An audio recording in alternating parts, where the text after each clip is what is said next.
center stage on the mic. Oh, please. No. That's what we're doing, guys. That's a new intro. Deal with it. Okay. Huh. Well, we had a special guest that was supposed to come, but she's unfortunately not going to be able to make it today. No worries. We're good. We are good.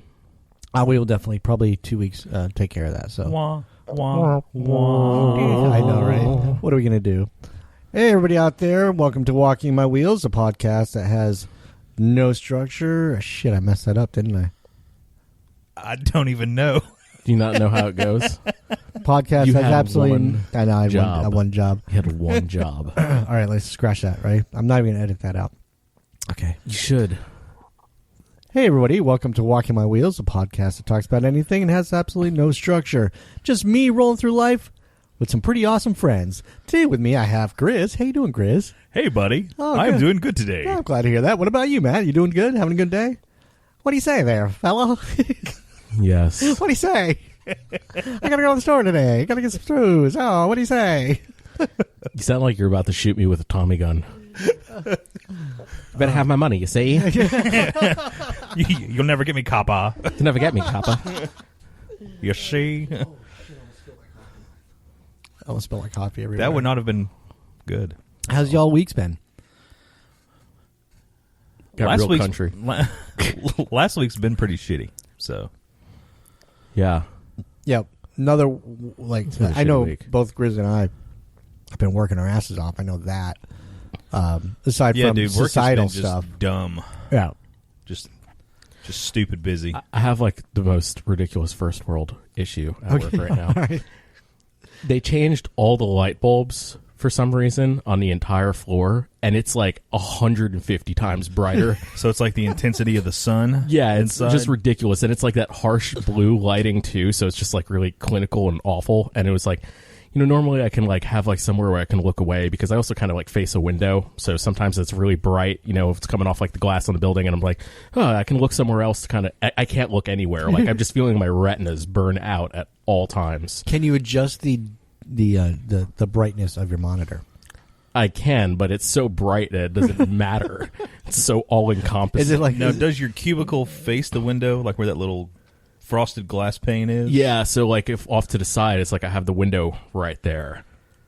I used to break eye contact, you know, because it's a little bit darker. Like, you know, if I wanted to just, you know, I could like look out to the window, or I'd have like, you know, because you don't want to be staring at a monitor all day. Yeah. Now I can't look anywhere because it's just like stabbing me in the eyes with brightness. It's so like when bad. you have to go to the bathroom middle of the night and you turn the bathroom light on, you're just like, oh my god, oh my god. Well, that's you know, that's funny because that's how they started it. They started changing all the lights, and the first notice that they changed in the bathroom, I was like, holy shit, it's bright in here. I know, I can see and my then pee. they changed the little hallway. No, you're like, I hope I made it in the toilet. I mean, yeah, it's so bright, everything's like washed out, you know. It's Fantastic. like overexposed. And then I came in the next morning, it's like the whole place was like that. I was like, holy shit. First world problem. Well, but that's been really ruining my life. I'm sorry you're dealing with that. Yeah. I'm sorry you're dealing with that. Yeah, I almost got hit this week by a driver. Did they get out of the car to hit I'm you, so or did glad they you're try to talking hit you with about the car? this because I confronted missed the it. driver. Who is it? Okay. I'm not going to drop any name. I'm just going to say this is... We'll talk about this offline. No, I'm not going to drop any names because this person probably would never listen to my podcast in a million years. So I'm just going to say I almost got hit, and I know who it was, so I confronted said person. So here's what happened. So I drive to work, go up a little hill, up to work, and I was on the phone, and to my left... So you weren't paying attention then? I was in one place. I'm in a 3-wheel scooter that goes 4 miles an hour. I'm not swerving out into traffic. I don't know, man. I completely... You were distracted driving. I was distracted driving. If you were texting, I'd be like, it was totally your fault. No, I was not. So there's got to be some accountability on your part. Oh, I take none. Okay. I am on the side of the road where I've been since the first time I've driven to work. Okay. On my scooter. Okay. So I'm going up, and all of a sudden this vehicle flies by. Speed limit, I think, is 35. Must have been going at least 55, 6 miles an hour. On the main road or inside the... No, not in the parking lot. On that main road coming up the hill. Okay. Just hauling ass. And went by me and literally was within 2 feet. I could have reached out to my left with my contracted arm that does not go straight and still touch the vehicle. It was right there. So I was on the phone and I was just, cursing the hell out of this person. You motherfucker. Like they're never going to hear me. I was hoping you had more of like a Seinfeld reaction, like Newman, but no. No, it was more like, oh my God, I'm surprised I'm not dead right now because they were going so fast. Right. So get to work, I start asking everybody. They're like, no, we don't know who that is. We don't know who that is. So my friend, I was working the front yesterday. My friend goes out and they come back in. They go, hey, isn't that vehicle dropping that person off? The vehicle you were talking about. Why, yes. Yes, it is. But I'm not sure if it has the correct tag on it. So the person comes in and I go, hey, I go, is that your new vehicle? And the person says, yes. Is it she? She says, yes. I go, it's a nice vehicle. It's brand new, temporary tag on it? And she goes, yes. I go, okay. You almost hit me yesterday. and she goes, oh, yeah, we saw you and we swerved out of the way. I said, no, you didn't. You were hauling ass up the road. You were within 2 feet of me, and you almost hit me yesterday. She goes, well, we did see you, and we did go out of the way. I said, no, you didn't. I'm just telling you to be aware of the fact that I drive up in the morning. Please be aware that, I'm on the side of the road. Maybe you can slow it down a little bit, or maybe just give me a little bit more room. I got you trying to get to work. And she goes, well, yeah, we did move. I said, no, you didn't. You almost hit me yesterday. And then they just walked away. Didn't apologize, just turned their back to me and walked away. Like, all you have to do is be like, yeah, sorry about that. I'll be aware of it. That's all you have to do. All I'm going to say is if they did move, they were going to hit you. This is true. They would have had to have moved. Yeah. Yeah. I mean, because if they moved and they got that I didn't close, even thinking about it like that. Like if they moved and they swerved to get out of your way and they were still that close, they were going to hit you. Okay, so hey guys, I'm alive today. Did that not dawn on you? No, I didn't even think about it like that. Like what happened before I saw him 2 feet from my arm. Yeah. Are you sure it was 2 feet from your arm? Because positive. I'm questioning your ability to. He doesn't. see well. It's not like he has an eye patch. This is what it has no depth perception. No, I have a rogue eye that'll fuck up my depth perception. Exactly. He does have a rogue eye, and the only reason I'm saying this is because he fucked up a call at the Olympics at work. Oh, really? Yeah. Oh my God. I heard about this. I don't believe. Hold on. I heard about this, by the way. Babe, can you get the salt for me, please? Yeah, get the salt. Get the that shit. Salt bag. Get the iodized and the sea salt, please. I know. Jeez. No. The coarser, the better. This is some serious salt. I heard about this. I'm taking a picture of this salt. And I was like, thank you very much. I said to Lauren. Oh, the grinder salt. That's even better. Yeah, and we grind it because you're a little bitch. Yeah, so yeah, I heard about this secondhand, of course, through Joni told Lauren. And it was like, apparently Grizz went off on. I didn't go off on Derek. No, actually, Grizz was very, very cool about it and respectful about it, and I appreciate that. The fact of the matter is this is a high intensity. I just want Derek to just admit that he made a mistake because he was not in a position to make a call. Your body was still in bounds. No, it wasn't. Yes, it was. No, it wasn't. Yes, it was. No, it wasn't. You were in the middle of the play. You have no idea where your body was. Dude, I do not have 18 feet long legs. No, because I was in the air. I was in the air and tried to catch a foul ball before it hit a flock of girls that was literally like 10 feet off of the line. Maybe if you caught it, this wouldn't be an issue. Wow. Yeah. Wow. You should have just let it go if you're so positive it was foul. Let it go. Thank you. Yeah. Thank you. Just saying, so somebody just got frozen. What? No, I'm just letting the world know that Derek, yes, may have been in a situation yesterday, but that car may not have been as close because he does have some issues with seeing. I'm just saying. It was funny because when it was said to me, I was just like, "Oh, I haven't heard about it, so I guess it couldn't have been that important." What kind? I haven't seen it come up in the group text, so Yeah, no, I mean salt does land there. It's a lot of pressure. People are massively intense, and I moved down there so I could get a better look at the line and I did have a better look, and your body was still in. No, it wasn't. Regardless, I made the right call, and I stand by Dude, it. you were last year. You were 15 feet behind home year, plate. Yeah, but I could still see the line. No, you couldn't. I know how to judge that. No, you don't know how to judge it. I do. No, you I don't. do. It's like it's common perspective. No. I'm an artist. I know how to see lines like that. Your feet were still in. No, it wasn't. What kind of cologne do you wear? Because I want to know what bitch smells like. Damn! What? Holy shit! I don't wear any cologne before. All right, then we definitely know. Yeah. I love your way to deflect. No, that was pretty good. Right? Yeah. All right, so I'm sorry, that was awesome. And there were people in the way that you couldn't see through. So. I don't know where that came from. That was like a completely original joke for me too. Oh man! So this is how I know. This is how I know that the vehicle was closed. Okay. I do apologize that you feel I got the call wrong. I honestly wanted your team to win. I know. I'm just. So I mean, I'm just saying. Here's the thing, though. I couldn't cheat against my mind. No, there was 3 refs for this kickball game.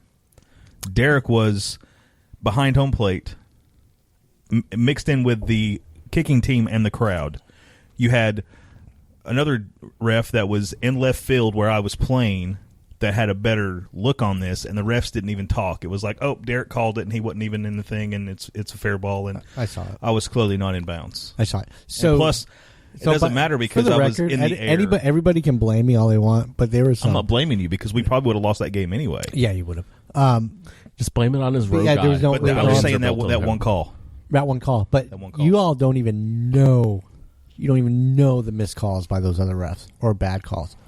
Like my little foul ball thing, that was nothing compared to the shit y'all missed. I'm just laying that out there. So there were some mass fuck ups, but we're good. We're good. Y'all, everybody went to New York. Everybody came back. It's all done. A couple people just haven't talked to me since. But whatever. That's the toll I have to take for being.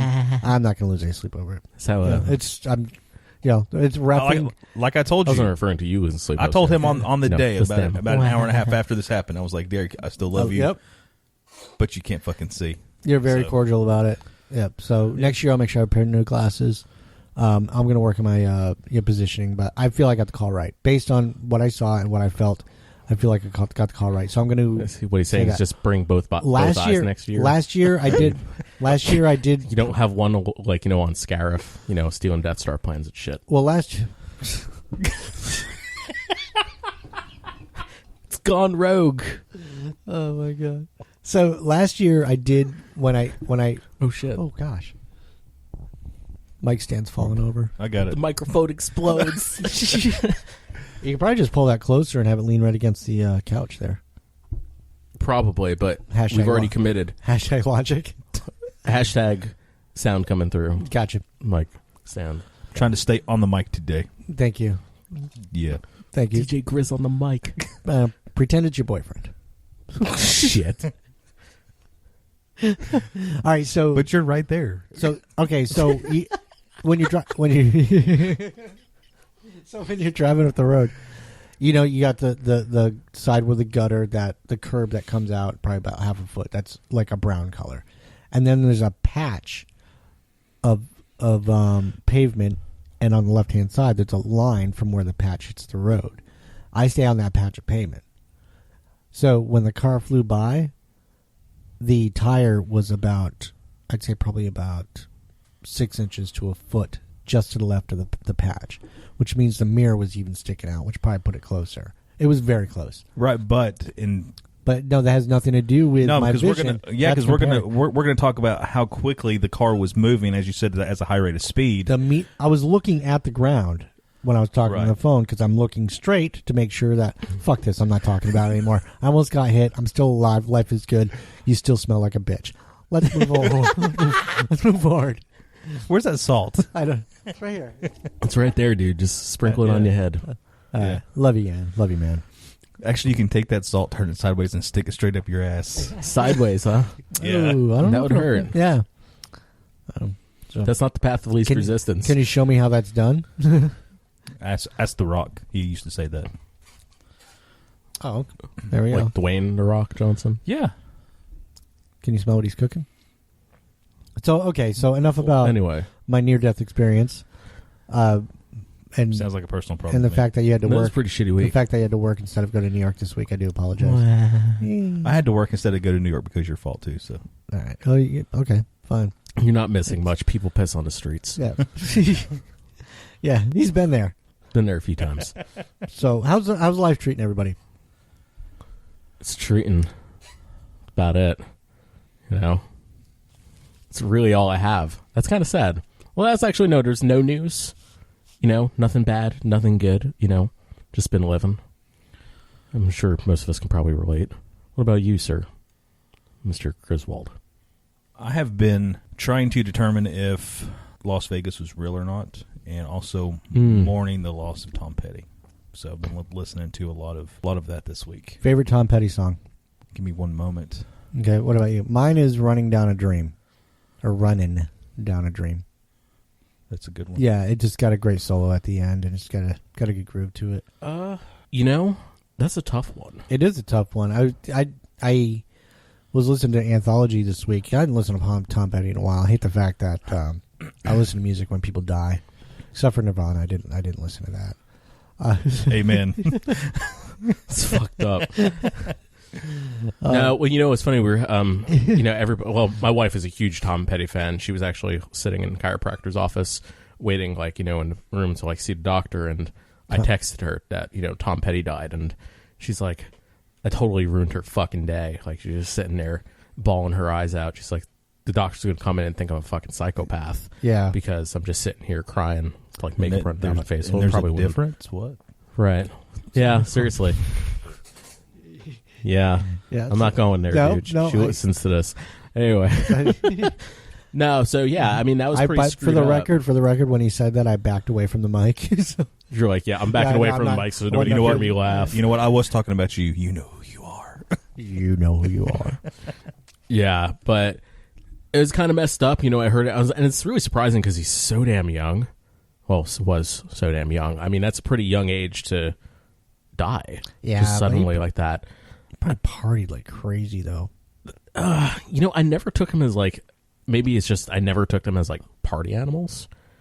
Everybody from that era though was.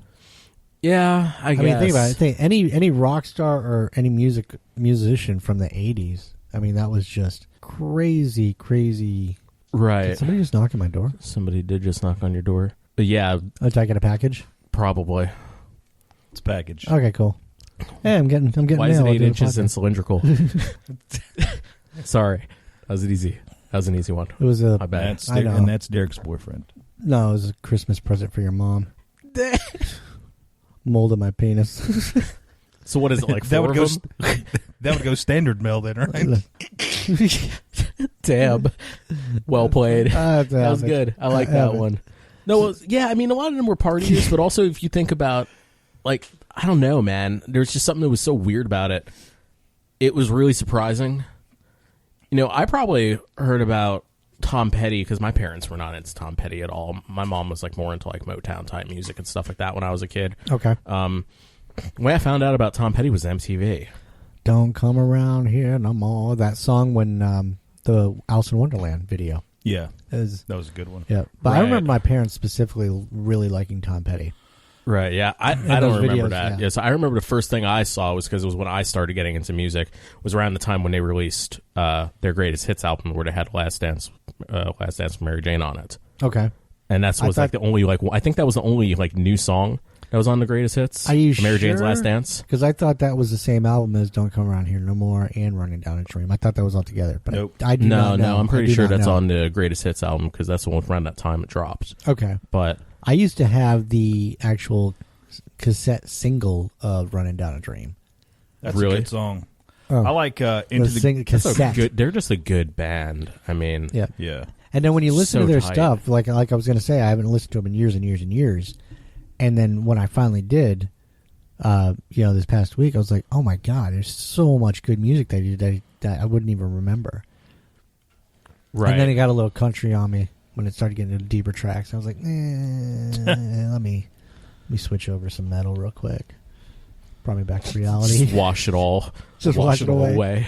Wash it all away. I bathe myself in metal. It's like country, Ace Ventura. like that. It's like an Ace Ventura when he realized that Einhorn is Finkel, and he's like starts chewing the gum and burning his clothing, and he's standing in the shower in the corner crying. Showering with a what'd you say? Your gun is digging into my hip.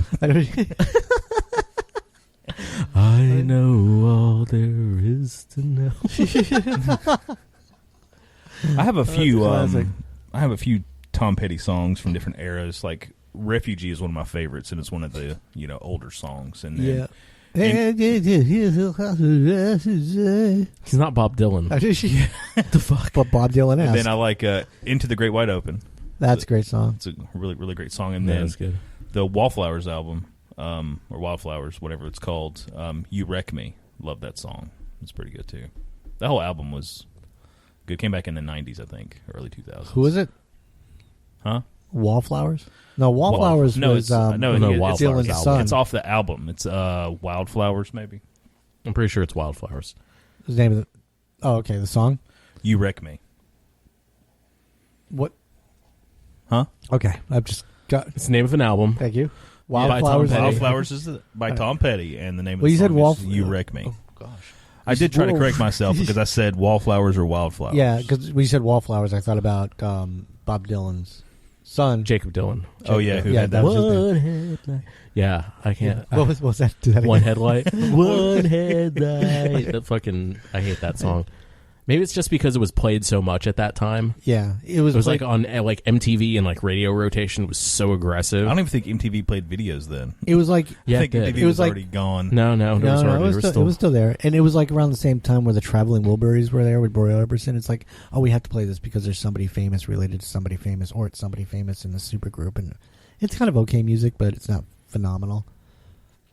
Well, also, like earlier MTV or in that time frame When it there was still phenomenal and awesome. I think that was But you would after also were get like a really weird mix of videos. You'd go from like having like, Nirvana playing, and then there'd be like some like random like just like I don't know. It's not like country, but like some like dad rock band. It was just like Huey Lewis would pop on there, and then you get 911 as a joke by Public Enemy. yeah. And then it's Don't talk bad about then you got Huey Dire Lewis. Straits. Dude, I like Huey Lewis. Huey Lewis is a shit. Your Kiss is on my list. What? What? That's music gold. What? What? Yeah.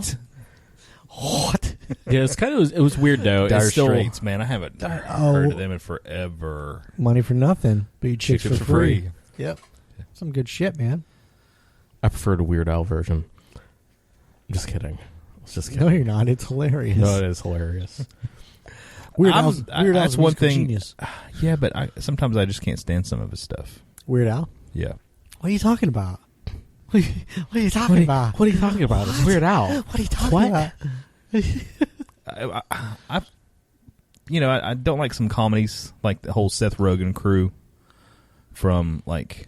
I get that. Well, no, that Seth Rogen crew is how many times can we say the word fuck in a movie? That's pretty much what his movies are. They've gotten better. The same way I feel about them. I mean, it's bearable, but it's not something I'm going to go pay to watch. And you get a couple of things that are good in there. But it's like Weird Al. Like if it's on, okay, but I'm not going to like search it out to listen to it. That's fair. I get that. Wow, we went on a tangent. Same thing with. No, it was a tangent. Yeah, what's this? It is, but same thing with people that do covers. Sometimes the covers are. Most of the time, the covers are really shitty compared to the original. So yeah, I'm not a big fan of covers. Every once in a while, I'm sick of the slowed down acoustic version of a cover. I'm really just ugh. Right. you can't even. I can't. Bad boy with guitar doing an acoustic cover. I know. Seriously, Such a white such a chick. badass. Such a white. Seriously, why don't you go kick a hacky sack? Single white female problems. No, not with an acoustic guitar and a hacky sack. She'd be into that kind of dude. Never mind. Well, let's kick a hacky sack hemp necklace. I know, and smoke okay grade weed. Gosh, Toe rings and ankle bracelets. I know.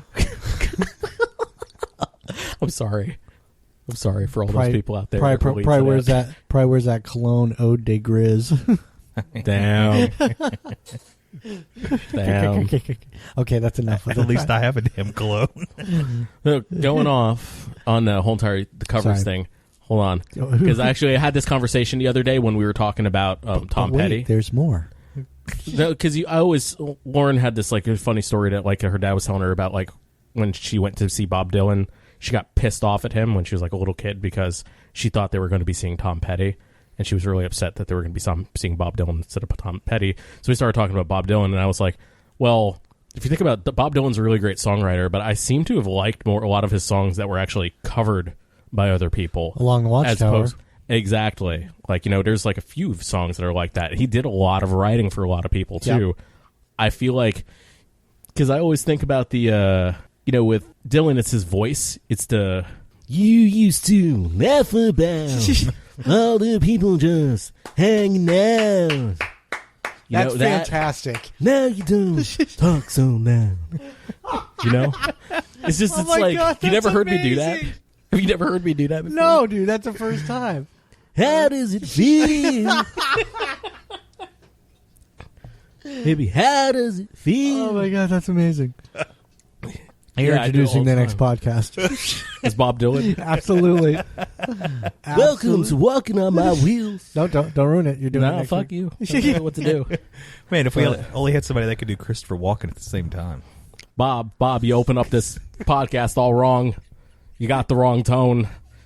I actually saw another thing this week because I was listening to Foo Fighters stuff. I was talking about how Christopher Walken once introduced them, and he's like, where do you put the accent? Is it on Foo or is it on Fighters? He's like, it's on Fighters. So, and ladies and gentlemen, he is Foo Fighters. I saw that. I saw that. We need to find that and put that on our page. Foo Fighters. Foo Fighters. Foo Fighters. Oh, I can't do it. Yeah, Dave Grohl does an incredible. Oh, he's really good at it. Like really good. Got that tone and everything. Whew, that was funny as hell, man. Oh my Lord! So it was a shitty week, but we were having a good time. Apparently, yeah. I needed a horrible week. I needed that laugh. That was. Well, that's the thing is, yeah. All right, good. Shitty week. Shit sucks. But finding laughter and all. At the end of the day, I mean, that's really. What we gotta do every day as far as you need to work to be happy nowadays.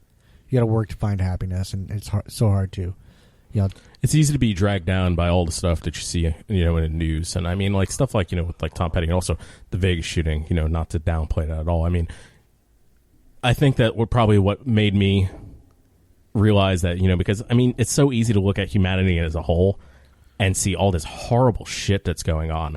And how many different stories you've heard about people like, throwing themselves on, another person to shield them, or like, helping people, get over fences and get out because, all those exits that were blocked and everything like that.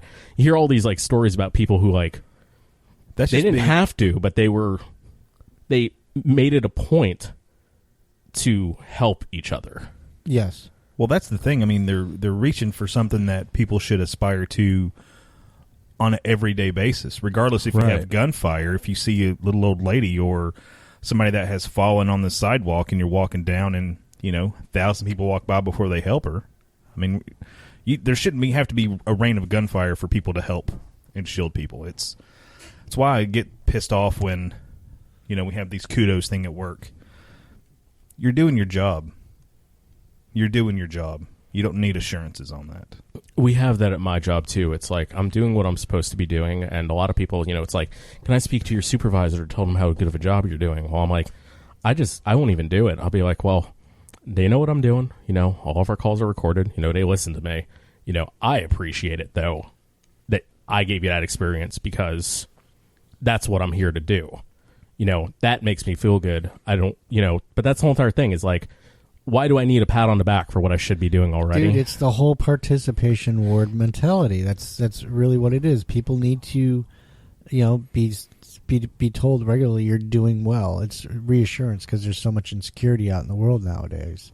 So people need that constant. You're okay. It's good. You're okay. To be able to get from one day to the next. And I think what happens is, if you don't get that. For a week or two, you don't get somebody giving you a compliment on just being alive, then you start to question your existence. It's the social media and selfie world. Yeah, instant gratification. Exactly. Yeah. Well, regardless, there's clearly a lot of evil out in this world, and just untold, tragedy, it's been going on. Not just in the United States, but all over the place. There's been a lot of bad stuff. It's going. There's bad stuff happening everywhere, and if you turn on the news and you just look at it, it's kind of hard not to be beaten down by it. So I guess we got. For me, it's like the whole entire thing. It's hashtag be love. Well, don't lose the momentum. There shouldn't have to be a catastrophe, whether it's a hurricane, an earthquake, a mass shooting, for people to want to help their brother. By either donating blood, giving blood, donating supplies, giving money. That should be something that it's done on an everyday basis. I think it's harder for people to have that giving mentality where they're just trying to. The majority of people nowadays are just trying to survive, right, week to week. First world problems, yes, but I'm worried about getting my electric bill paid and making sure I wake up and I'm at work on time, and I got a ton of shit to worry about in my life, and but what I can do is for myself is just I wake up in the morning and I want to make sure that I make people laugh. I want to make sure I have positive conversations with people. I want to be a positive light in this world, which it's hard to do when all this shit in the world is happening. I find myself getting. It's kind of fucked up to say, but I think I've said it before, is emotionally numb towards the shit in this world. And I hate the fact that I feel that way, but what happened in Vegas is horrendous. Unacceptable. I don't think we're getting the truth at all on it. I think there was more people involved, and I think it was more of an organized There's attack. just so much about it, like with the guy, that there's so little known about him. And and it's frustrating. I don't want to turn this to a conspiracy thing, but I do want to say that let's really look at it. Really? That's how you went out like that? When we started this conversation the other day, because, I talked about it because there was one thing that I really wanted to touch upon, because I hear it at work all the time. I work in health insurance. That's what I do for a living. Okay. And one of the things that I know, and you got to think, anybody who would do this is not mentally well. There is something that's going on with them that they need to talk to somebody. They need to be treated. And every time when behavioral health, comes into a conversation, people get really uncomfortable. Even if it's not like something extreme. Like, I have slight anxiety. And it does get to the point sometimes where my anxiety is, pretty bad. I was having this conversation with my dad, and he was like, look, as soon as I said that, he just kind of changed. I told him I was completely mentally deficient. There's something wrong with me. Okay. I can't help that I'm like that. That's just the way I am. It's the way I've always been. Okay. But you see people, when I hear people they're they need help. They're probably in a bad place in their life. They're embarrassed to say, I need to speak to somebody. Yeah, there's stigma there. Last January, when I kind of went to a really dark place. I didn't know what to do, where to go, and it freaked me out. And it was a definite, like you said, level of embarrassment. That you didn't want to say anything to somebody, that you needed to talk, or you wanted to see somebody professionally, or anything. The guy like that's that. always joking around, happy and laughing, is going, oh shit, what's going on? I need something here. I don't know what to do. Right. There's a massive level of humility, which is hard for people to have. Right. And I think on an individual level, and I've had people tell me that, great, I really called in. I was embarrassed to say something, and you made it so judgment free. You just helped me. It's that simple. That's the thing, is don't throw judgment. You don't know what somebody's going on through their life. Be open. If you see somebody, or somebody that looks like they're having a tough time like that, make sure that they don't feel embarrassed. Make sure that they feel comfortable. Because I think if everybody did a little bit of that, how many of these kinds of tragedies could be avoided earlier on?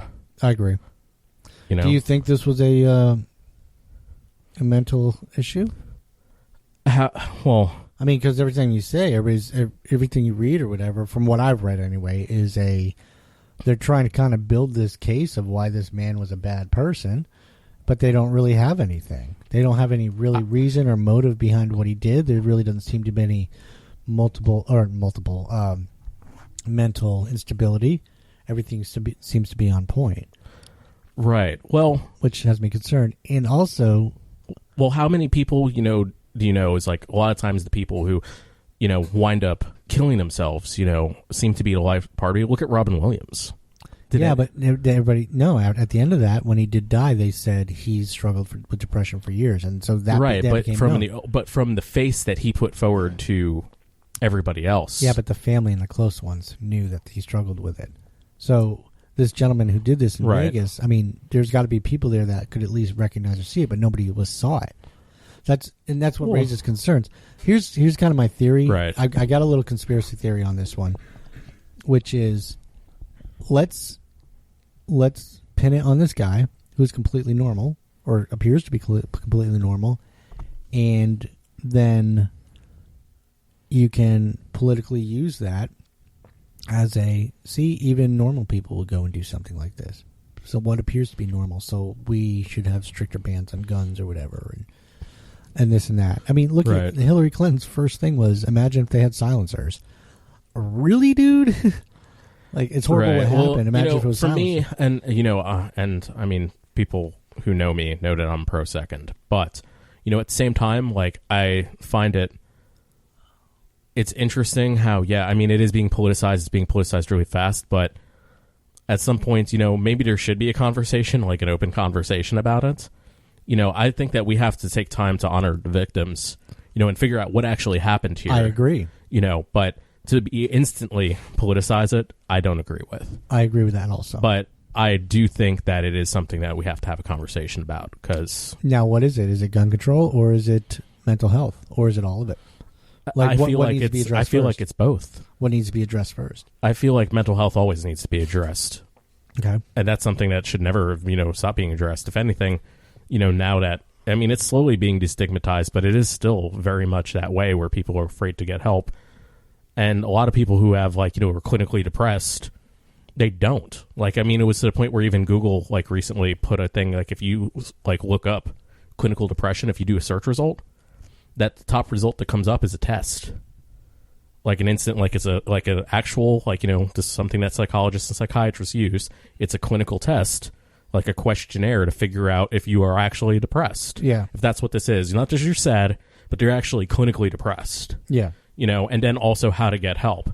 And how really accurate is that? I mean, that's the thing is that, that person, it's a range, with anything, it's a range. There's going to be people on the less severe end and there could be on the more extreme end. And then a lot of people don't want to take medicines and stuff like that. I think there are other avenues that probably could be explored. Right. Right. And a lot of that's actually, conversation. It's counseling. Counseling and training. But there's there's a stigma, how many people are openly. I'll ask you how many times you've had a conversation with somebody and somebody said, my psychiatrist said, or my psychologist said. It's a lot more common now. It's a lot more common now, but do you remember what it was like where people would be like, it would almost you'd almost in your head, take a step back? It was almost kind of like the first time you heard, oh, yes, I have AIDS. Oh, you step back. It's kind of like that. Right. Yep. Back in the day, obviously. Right. Or, you, with, muscular dystrophy, you've even, had to say to people, I have muscular dystrophy. Don't worry, it's not contagious. Yes. Yeah, that's. So do you want to go on a date? You still don't? Okay. Oh, man. Now I need a counselor.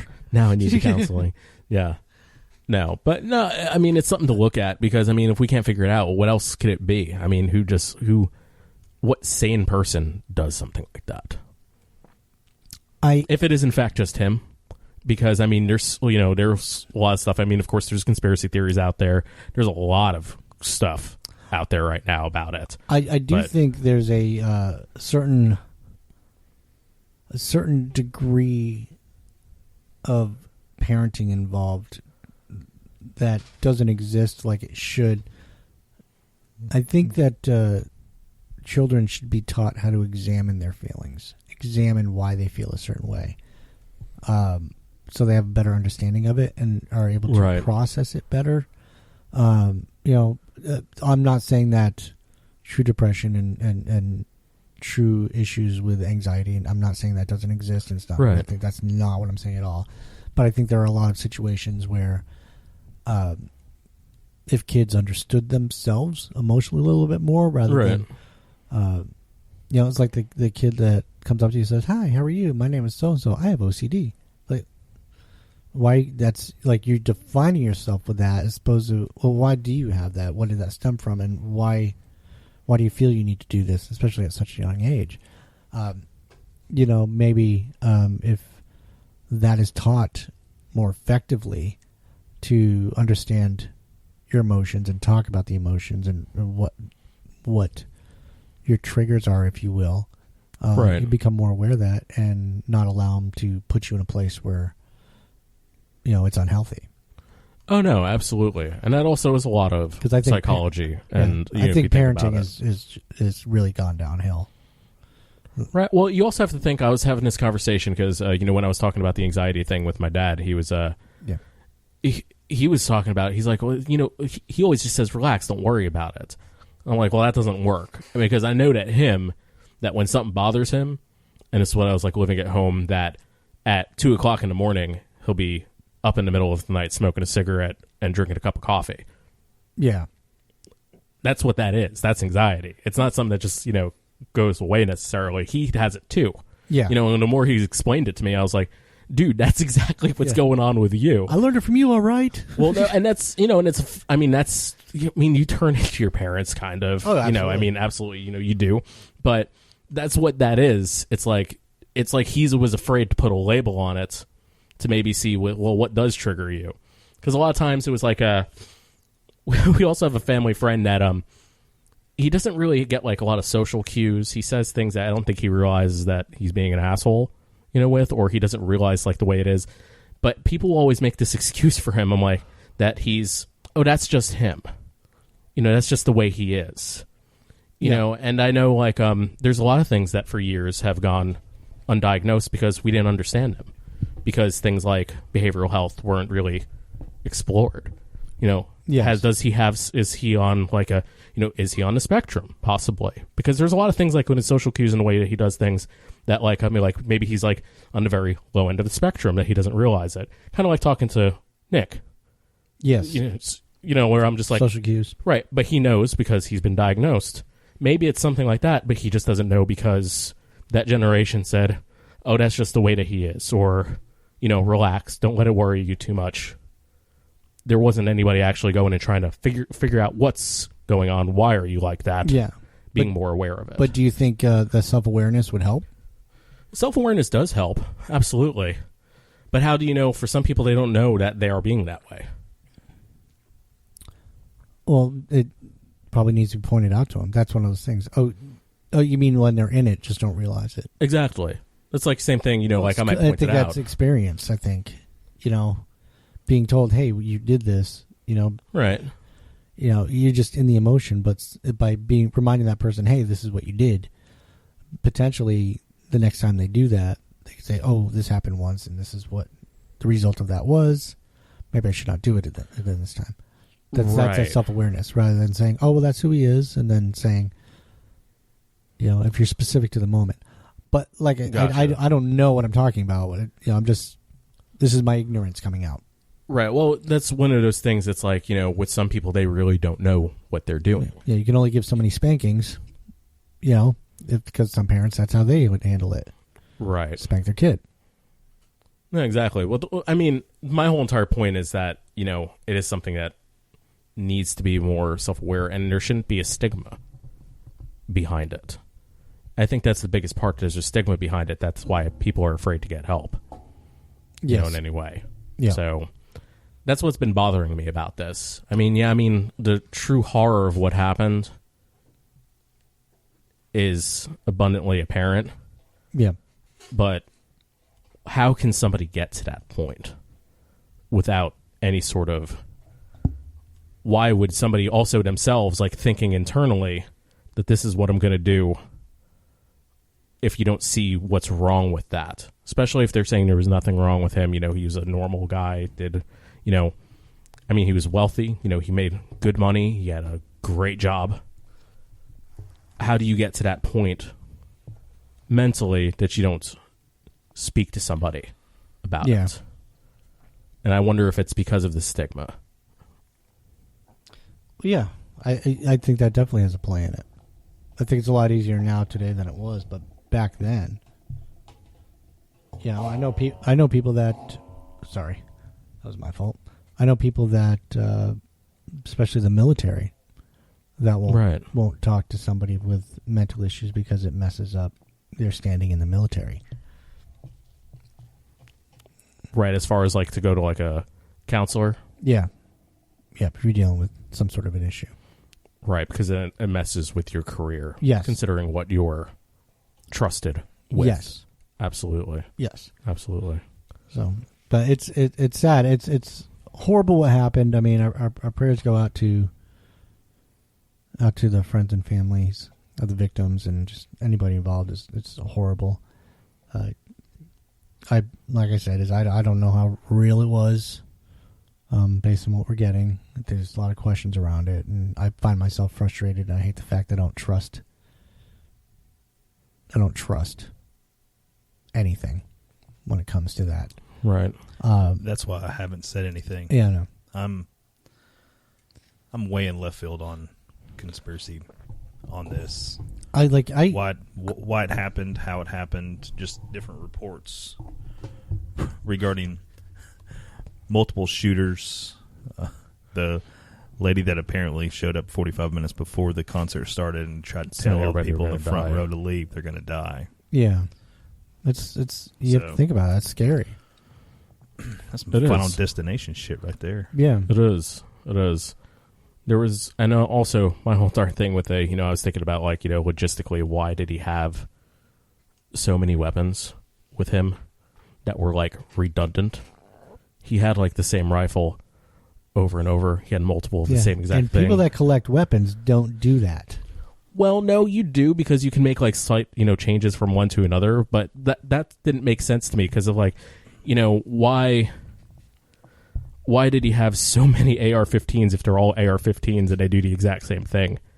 Especially he's shooting at he was shooting a distance. Well, here's the that thing: wasn't close. If he's going to have so much money, because all the guns that were found were high-end guns. Yeah, I saw some of the pictures. I was like, holy shit, this is So we're talking, if you're going to cause the most damage, why not get some RPGs?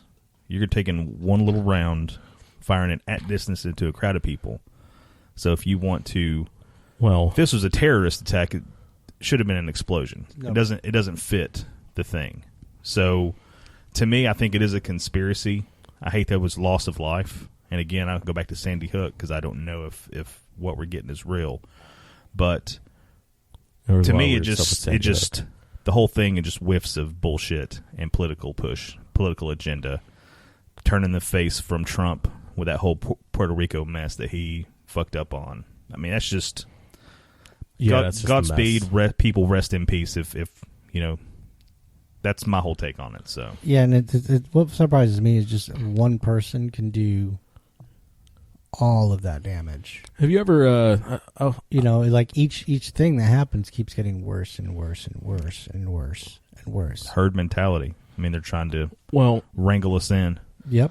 The thing that the one that hit really close for me was the Bataclan in Paris with the Eagles of Death Metal show where they shot up. I'm a big Eagles of Death Metal fan. Matt that's Matt close just saw him range last though. night. Yeah. Right? Yeah. And that's the thing. They're a big. Yeah, they're a big band for me. They're big in my repertoire. The whole entire thought of me going to a show, if they were around, caught them in Atlanta, I haven't gone to shows in a while just because I just haven't. I just haven't had the extra cash, But, the thought that I can go to a show and, they were shot up with, AK-47s, that was a mess. And then there were multiple shooters in one place, and it didn't do nearly enough damage. Nearly not enough. Well, there's also damage. there was not nearly as many people there too as a smaller club show. But you got people right there shooting. Yeah, but it's still like think about how many people died, in Vegas, and how many people were injured. You know why? Like, my whole entire thing was like, why so many people were injured and didn't die was because of the distance he was shooting with the guns that he was shooting. Just because I know the ballistics of what guns that were supposedly used, they were getting out to that point where it's like they're not at their most effective. I know that's no, I get that. So that's why probably more people were injured as opposed to dead. So what about then? How come more people didn't die at the concert in Paris then? How many people did die in the concert in Paris? I don't know. I'll GTS that. Okay. Yeah. Because, I mean, a lot of people did, and also there was a point where, because, I mean, a lot of people got out. That was another thing. The thing in Vegas is that, people were saying that the exits were blocked. My point is, people are still right in front of you the whole time. They're within 20, whether they're running or not. You're in a confined area, and not you, but as the gunmen are right there, and the people are right around them. It's literally the easiest thing to do is just to shoot them when this guy's shooting from a window, kills more people from further away, injures way more people from further away than a group of people that was in one building. Right. Well, also, when it happened in Bataclan, it was close enough that there was no question that there was a gun going off. People were running and people were trying to get out immediately. A lot of people wound up like laying and playing dead on the floor within the bodies of people who actually died. I mean, it's graphic. That's exactly what happened. People were laying in their friend's blood. And when that happens up closer also, it's not like a video game. A bullet hits somebody. It doesn't just keep going forever. They start to deform and they slow down. I mean, it was a group. Think about how many people were injured, in Vegas. That's my whole entire thing. Think about how many people were actually hit in Vegas. That's insane. If that many people were hit that close up at the Bataclan, it would have been way worse. 89 in Bataclan? Yeah, in Paris. Yeah. And that was the name of the club. That's why, yeah. So it was 89 people, and I don't know how many were injured. And at some point, they actually stopped, and they started taking hostages, too. Okay. It wasn't just, they just kept going. Because at that point, people, it was dark. People were even hiding in, like, the ceilings. Yeah. And stuff like that. I don't want to get into all that. But yeah, but I was just saying, I mean, it could have been a lot worse. There was, the reason why I think so many people were injured was just because of what, he was shooting and the distance he was shooting. A lot of people just wound up getting injured, which thank God, because could you imagine if that many people were dead? Yeah. It would be mass hysteria. I mean, as it is, it's already mass hysteria. But if that many people were dead, I think that we'd, there'd already be legislation on, being thrown out there. Yeah, absolutely. So, but I don't know. It's exhausting. Yeah. It's exhausting. I'm emotionally just, like I said, become numb to it. What happened was horrible. I feel bad for not feeling as bad as I should. I'm not going to change my Facebook page to my Facebook profile pic to some Las Vegas thing, or I'm just not. That's just, gosh, fucking. Well, stop. I mean, if we change every damn day, yeah. I mean, something happens constantly. Yep. I mean, yeah, we do get numb to it. But yeah, I hate it. I mean, I feel horrible about it, but I can't. I don't. That's why I've been trying to focus on the positive parts. Exactly. Of it. Exactly. I've been trying to focus on the people that actually came together. And like just random stories of heroism. That dude who chugged a beer and just flicked his finger off at the window. Badass. Badass. To you, sir, you should live the rest of your life in luxury. Yep. But so stuff like that. Yep. That's what has been getting me through it. Because I mean, who doesn't like going to a concert? Exactly. I found myself, even thinking about that, the concerts over the summer, that it could happen. I suppress it, but the thought briefly flies through my brain. Right. But I mean, how many people are still going to Eagles death metal shows? You know, and because Exactly. because at the end of the day, they just want to go and dance, man. They just want to have a good time. Exactly. Every time you drive to work, you could get hit by a car, but That is true. It's true. It's very true. Every time you go, every true. time you drive up a hill on a scooter, you can get hit by a car. Exactly. Anytime I make a smart ass comment, I could be hit by a person. So, yeah, well deserved. It's like I was like, dude. Sometimes I hear you say shit, and I'm like, damn, you're brave. Believe me, I've definitely tested that line in the sand. So Yeah. But listen, guys, we're going to wrap this up. This is a really long podcast. Don't know if we're going to meet next week or not. Undecided on that. This is kind of a deep, heavy conversation here. So I'm ready to go to Orlando, man. After everything. Yeah, you're going this coming weekend, right? Yeah, going to Universal. So wonderful. Have fun in Harry Potter world, dude. That's going to be dope. I heard you guys are going to try and hit up Legoland and stuff too, or you were trying to. I don't know. Me and Ben may fly down Tuesday morning. Me and Ben may hit Legoland. Nice. So nice. That'd be cool. I heard it's kind of cool. Yeah, we're thinking about that because Delta has a flight from Chattanooga to Orlando. I can leave at 6 and be in Orlando by 9:30. Catch an Uber to Legoland. We already got some friends down there at Universal, so me and Ben can just stay with them that night. So I don't even know why you're thinking about it. I know. Just do it. Just screw it and do it. Yeah, exactly. Do it. Do it. Do it. So do it. All right. Well, let's kind of wrap this up, guys. Anything you would like to say before we head out? Hashtag be love, man. That's all it really comes down to it. Yeah, I hear that. You listen to some Tom Petty. Go hug somebody. Yeah, man. Yeah. Go hug somebody and put a smile on their face. Exactly. Make them laugh. But don't surprise hug people because sometimes that could be taken the wrong way. Creepy. Hashtag creepy. Hashtag creepy. So, but as always, listeners, thank you for listening. And remember, it really is about just loving others. That's where I start my day. As I wake up, and I can't stop these shooters. I'm not going to go around and bring awareness to things and bring awareness to that, and put different colored ribbons on my page. That's not my place. All I can do is just wake up in the morning and be good to other people, and that's just my grassroots.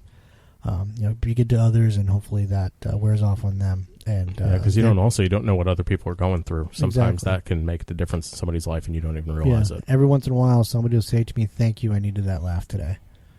So if you can provide that once in a lifetime for somebody, then you've done something right.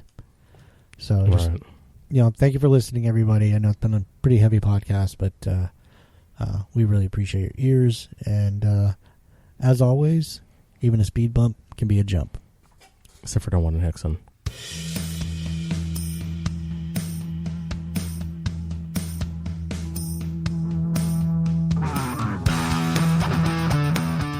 Thank you for supporting Walking in My Wheels. You can listen to us on iTunes, Google Play, and YouTube. Also follow us on Facebook and Instagram.